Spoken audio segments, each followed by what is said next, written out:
Okay, you've moved the clutter, you've deep cleaned, painted every wall that perfect soothing neutral, so why aren't buyers making offers?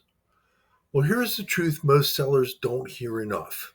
It may not be what buyers see, it's what they feel. Over the years, I've walked through a lot of homes with a lot of buyers, and I've realized something. It's not always the layout, the square footage, or even the price tag that turns them off. It's the little things. The tiny details that quietly whisper, something's not quite right.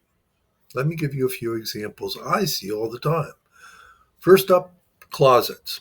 If a buyer opens one and it's packed to the brim, the stuff's stacked, things are falling over, their brain immediately thinks there's no storage in this house, even if that's not true.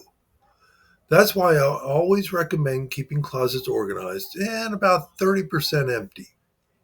Empty space sends the message this house has room to spare. Now let's talk about the stuff that makes noise. You know, that air conditioning unit that rattles a little when it kicks on, or the dryer that shakes just a bit too much. You've probably lived with it so long it just fades into the background. But to a buyer, that's potential repair costs. Before any showing, turn everything on, listen like it's your first time hearing it. If anything makes you cringe, get it looked at.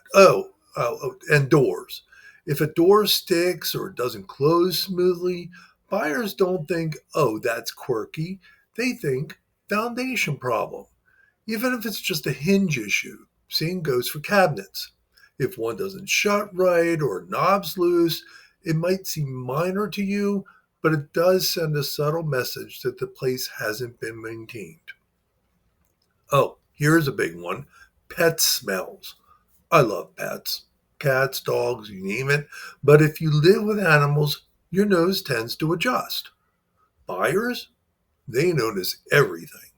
Even a faint whiff of a litter box or a dog bed can trigger an immediately nope.